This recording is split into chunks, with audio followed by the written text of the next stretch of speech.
Organization doing all these referendums is seeks for justice. It is It's the proverb of, the capitalist will sell the communist the rope with which the communist... Mocha Bezirgan, you may or may not know him. Sir. Thank you for having me. Mocha, so you're up in Canada. Your origin story, how did you get to where you are, just so that people know who you are and where to find you, and then we get into the thick of it. Well, I have a long origin story. I was born in Istanbul, Turkey, and then when I was 1 year old, my parents immigrated to Canada, to Toronto. I grew up in Toronto. Around the age of 7, my parents went back to Turkey, so I grew up 10 years, continued to grow up in Turkey, and then when I was 18, I decided to come back to Canada, and I came back to Canada. I studied broadcasting in Toronto. Here we are. I worked at various independent media companies and on various projects. Since the last 2 years, I've been doing my own business, my own media company, moved to Calgary, Alberta, and I've been living here. Yeah, it is very cold. It is smaller. It is less headache compared to Toronto. I'm not disappointed. I've been covering the Quds story, the Khalistani infiltration, among other unique stories. And when I cover stories, I cover them on the ground. I'm always on the ground. I just came from New Zealand, for example, where the Khalistani group was holding a referendum to secede from India. They're not doing this in India. They're doing this in mostly Commonwealth countries. I hope that's a sufficient background. Now I realize that I've been saying Bezirgan, but it's Bezirgan. Yeah, well, you've been saying the correct version compared to most other people.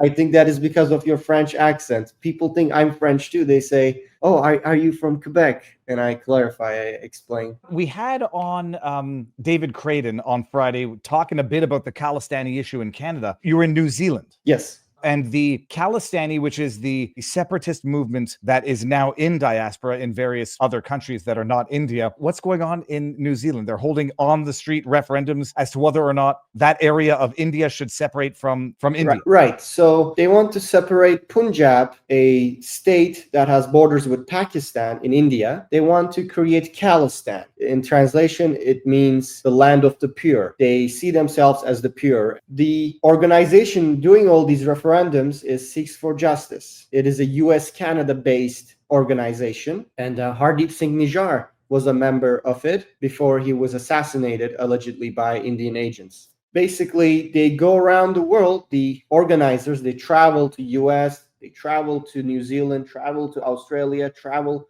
wherever to conduct these unofficial referendums, to collect and to show how many people are voting, because there is the perception that not many people are in favor of this Khalistan. It is true.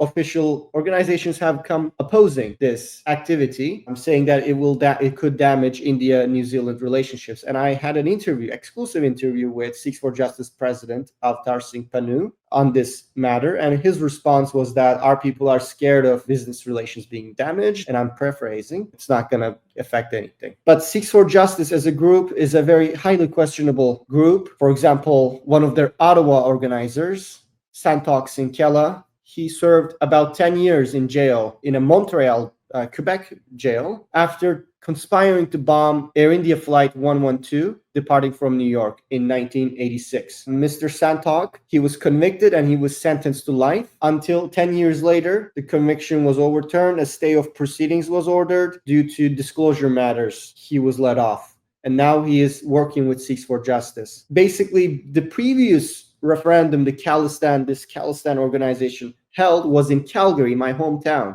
just a few months before. Yeah, this is the other flight. One was conspiracy to bomb. The other one was actually bombed. Yes. And then there's another one that they tried to bomb, but the time went off. It exploded at the airport and killed 2 baggage handlers in Japan. All right. And then these, at one point, adjudicated terrorists, for whatever the reason, are released because of disclosure violations or procedural issues, and now are walking these streets freely in Canada, but also founding or participating in organizations that seek to promote the Khalistani movement. That's right. And CBC, the mainstream media in Canada have been completely incompetent, giving full disclosure to viewers. For example, they interviewed Santokh Sinkela about foreign interference, but they did not tell people his past history. And they did not tell people his connections to Babar Khalsa, a terrorist organization recognized not just by India, but also the Canadian government.